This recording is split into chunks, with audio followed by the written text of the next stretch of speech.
Ya, kwa majina naitwa Hassan Emwaki. Kwa jina la kazi pia naitwa Hassan Photography. Ya, nilianza safari ya kupiga picha ilikuwa mwaka 2016.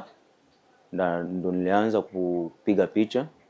Nilifundishwa na kazini wangu, ndo alinifundisha kazi. Ya, yenye ilinipa motisha ilikuwa hali tu ya maisha. Sikuwa na ile willing ya kusema ati naweza kuwa photographer ama ya kupiga picha. Lakini tu kufuatana na hali ya maisha ndio ikanifanya niingie kwenye industry ya kupiga picha, na ikanisaidia pia mpaka saa hii na maintain niko kwa industry ya kupiga tu picha.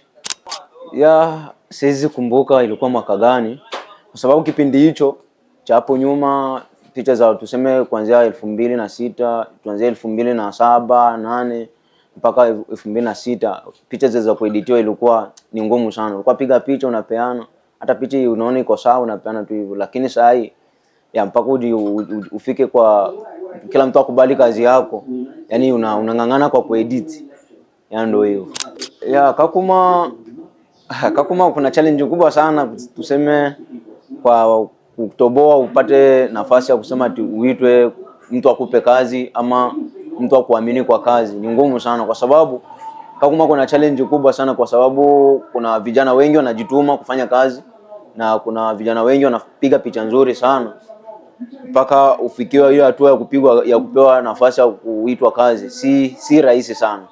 Si rahisi kabisa, mpaka upambane na kuposti sana, ndio sasa kila mtu ndo atajua kumbe fulani naye anaweza piga picha, fulani kumbe anajua. Yani ndo challenge iko hapo Kakuma. Kwa hiyo hauwezi lala, yani hakuna kulala, yani unapambana kabisa, yani unafikiria nifanye nini baadaye ili kitu kila mtu aone kitu kipya kutoka kwangu. Yani ndo hivyo, ndo challenges zenyewe ziko Kakuma.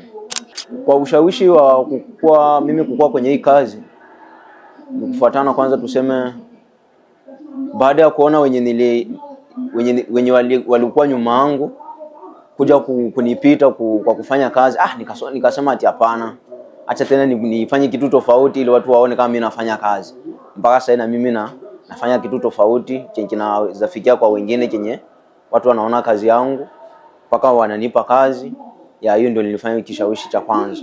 Na cha pili ni kujituma ili kupata riski, ili upate mavazi, upate mafuta, vitu kama hivyo.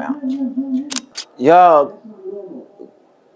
nilitambua hivyo wakati nilikuja kujua kupewa kazi ya kwanza yenye ilinipa pesa mrefu kidogo, kwa kuona kumbe picha tu si burudani tu, unaweza piga tu mtu picha umpe hivi, kumbe hiyo ni pesa. Unapeana pesa, yaani unaona kuja tu nikupige picha, hiyo picha upeane tu bure. Kumbe unapeana kitu chenye unaona naye akikiweka mtandaoni anaulizwa hiyo picha ulipigwa na nani? Anaulizwa hivi mtu fulani alipiga picha. Kuja kuona fulani unaanza tafuta. Fulani nasikia ulipiga mtu fulani picha, na mimi nataka hiyo picha. Kumbe hiyo picha yenye uliona kama ni mbaya ama unaona kama ni burudani, kumbe ni kitu cha maana chenye unaweza weka cha thamani sana na kukupa ajira ama na kukuweka kwenye viwango vingine tofauti.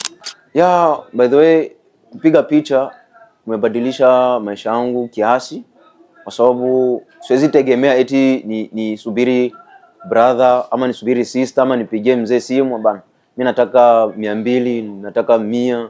Hapana, siwezi, kwa sababu hii kazi nimefundishwa ama hii kazi yenye nafanya ndio inanipea kila kitu.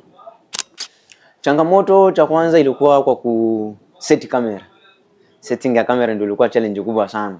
Ulikuwa ukifanya ukifika field unajipigia tu unakuja kurudia unapeana tu picha, lakini kuja kuona chini, kuja kukaa kumbe unaweza set kamera hivi, unaweza fanya hivi. Mpaka saa hii kuna mafotografi wengi bado challenge ya kuseti kamera bado iko kwao. Ya, kuna watu, hiyo ni lazima, hiyo ni challenge kubwa sana mtu waga anapitia bado ungali underground, kwa kuambiwa na watu, kutukanwa, kushimangwa, kwa kuambiwa ati wewe hawezi nipiga picha, hawezi nishika picha. The end wewe ukisikia ile maneno unaweza kuona hawezi fanya kitu, lakini ukijituma tu baadaye hapo utaona mabadiliko. Unaona fulani fulani twende kwa fulani. Kwa wale watu wenye walikuwa nakutukana ama wale watu walikuwa nakudharau ndio tena watakuwa wa kwanza kukupigia simu. Bana fulani sisi tunataka picha. unaweza kujiuliza mbona fulani aliniambianga ati mimi haiwezi nipiga picha. Ya hiyo changamoto nilipitiaga kabisa, mpaka sometimes kuna wengine wanaweza kuambia hata kama unajua pasi yako, unajua hata hapa najaribu, japokuwa sijafikia mtu fulani, lakini hapa najaribu, bado kuna zile changamoto nasema hakuna, kazi yake haijakuwa sawa. So hiyo haiwezi nitisha, ama hiyo haiwezi isitishe kazi ya mtu mwingine eti fulani akwambie eti hakuna kazi yenye huyu jamaa anafanya. Hapana, wewe fanya kwa yani kiupande wako mwenyewe, ujiamini kwa kazi yako yenye unafanya, na pia customers wako utawalea aje. Kakuma kupiga picha kama nilivyosema hapo awali, saa hii watu wamefunguka macho. Watu saa hii kila mtu anaona akipata pesa akimbilie photography. Nikiangalia Kakuma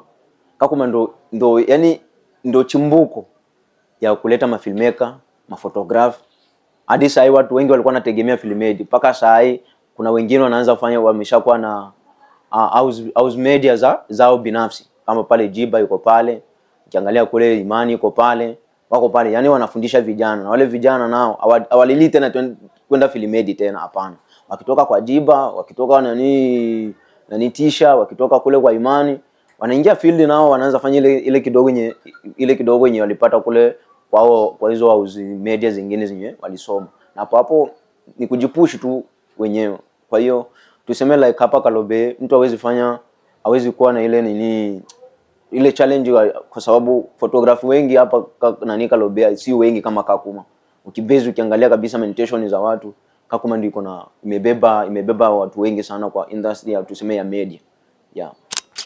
Ukikosa msukumo, yani lazima uwe na msukumo, kwa sababu ni kazi yenyewe unatafuta kitu, japokuwa hauna kazi, useme leo sina kazi, lazima utafute kitu kwa kuweka mtandao, watu waone fulani bado yuko, fulani bado anafanya kitu. So useme tu ulale nini, watu wataona kazi zako.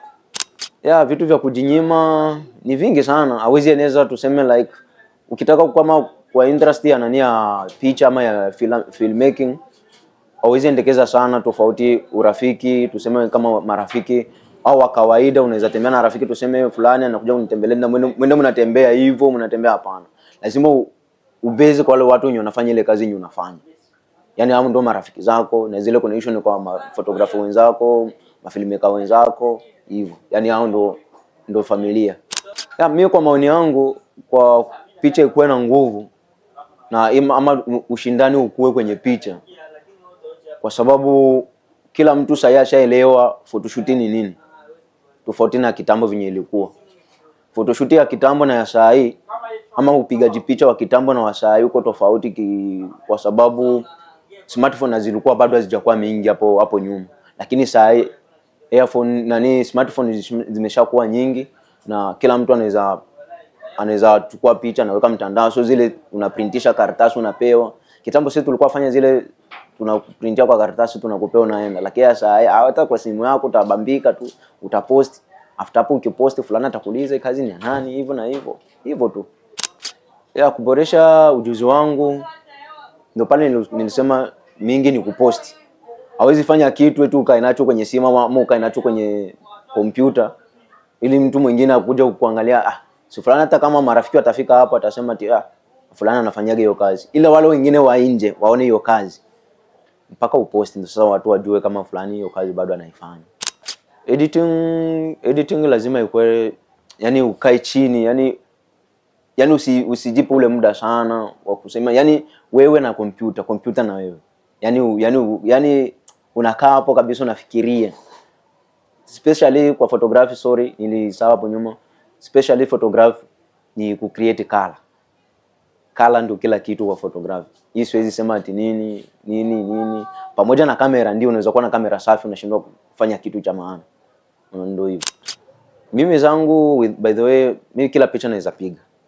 Iwe ya culture, iwe ya story ya love, iwe tu ya tuseme ya look tu, zote mimi popote mimi nipo. Ndoto yangu nifike mbali, kazi zangu zijulikane, watu wajue kazi zangu. Hizo ndoto, lazima hizo ndoto zitimie. Ama nikupush tu kazi, nikupost tu. By the way, hapo siwezi sema nitajipata wapi kwenye baada ya miaka 5, miaka yenye inakuja mbele, kwa sababu sijui ya kesho yakoje. Ila yote ni kumwachia Mungu. Wenye bado wangali underground, ama wenye wanapiga picha Kakuma, wenye wanatoka wangali chini, wasiogope. Kitu naweza waambia tu wajiamini kwenye kazi zao, wasiangalie eti fulani anafanya vizuri kuniliko. Hiyo challenges lazima zikuwe. Tukiangalia kwa picha wenye wana base sana kibest kabisa picha. Kuna Raia, Instaches, kina J20, kule wakina Steve Kiza, wakina nani wako, wakina Fisto wako pale, wakina Ige wako pale. So wasiangalie eti Raia anafanya kitu kizuri ndo naye atamani kwa ile siku yenye alitoka afanye kitu kama Raia. Hiyo haiwezekani. Pia nao ama jamaa nao walipitia challenge zao mpaka pale kwenye walifikia. Ilikuwa tu kupost na kujiamini tu. Ndio kitu naweza waambia. Kitu cha kwanza unaweza zingatia ni kuseti kamera. Setting ya kamera ndio kila kitu kwanza. Wajue kuseti kamera, then cha pili wakae chini, wafikirie ni kitu gani chenye unaweza fanya kitu tofauti. Na kingine kwa wale wenye wameshatoboa. Na kucreate color. Usitegemee eti nitaenda kwa fulani nitaenda kuchukua color, hapana. Wakae chini wafikirie kitu chao binafsi. Ndio hivyo. Jamii yenyewe kuaminisha jamii ama kwa jamii iamini. Wewe mwenyewe kwanza ile confidence ikue. Unajua kuna mafotografi wengine wakifika mbele ya watu wanaanza kujiona aibu. Ati mimi siwezi ingia pale, pale kuna watu wengi, hapana. Wewe mwenyewe ujiamini na upige zile picha za kusema ati jamii wakiona utasema fulana anafanya kazi nzuri. Unakimbilia kama bado ungali underground, unategemewa ndio upige picha za uchi. Unaanza kutafuta zile picha za mtu anavaa tight nini, hapana. Hizo haziwezi kukupush. Tafuta ile kazi yenye unaweza fanya. Hii ni kiposti fulana taoni itakuwa tu sawa. Jamii itaiona itakuwa sawa. So isikuwe ile zile picha za kupotosha mpaka uanze tukano, hapana. Fanya ile kazi yenye unaona hii ni nzuri, inaweza pendeza mbele ya macho ya watu. Na pia kila mtu ako na muonekano wake. Mimi naweza fanya hivi, wala anaiona mbaya, mwingine anaweza fanya hivi, mwingine anaona kibaya, lakini ni kujiamini tu. Mimi ujumbe wangu kwao ili wasiogope tu. Wasiogope. Hii kazi hakuna mtu tuseme kwa hii career ya tuseme ya filmmaking ama photography hainaga mwisho. Kila siku kuna kuja kitu kipya. Na kile kitu kipya lazima na wewe ukipate. Na utakipate tu umelala, hapana. Utakipata kama vile wewe mwenyewe unajituma. Ndio kitu naweza washauri tu. Ni kujituma tu peke yake. Waonekane, waoneshe kazi zao, waoneshe makali yao na kuposti tu sana. Yani saa hii kazi ni kuposti. Iwe mbaya iwe nzuri, posti kwanza jamii ione. Afu sasa uangalie comment zao za watu wenye comment. Afu sasa hapo ujue comment zilikuwa hivi, niweza fanya hiki ili niwe fix tu vizuri. Ndio hiyo. Mimi watu wenye wananitazama, watu wenye wananijua na wasionijua, by the way naitwa Sunny Photography. Mimi nafanya BM Studio Kalobe na niko hapa 24 hours kwa picha zote zinaweza nataka kupiga za outdoor, indoor, za culture, za wedding nini, mimi nafanya zote. So ndio hivyo.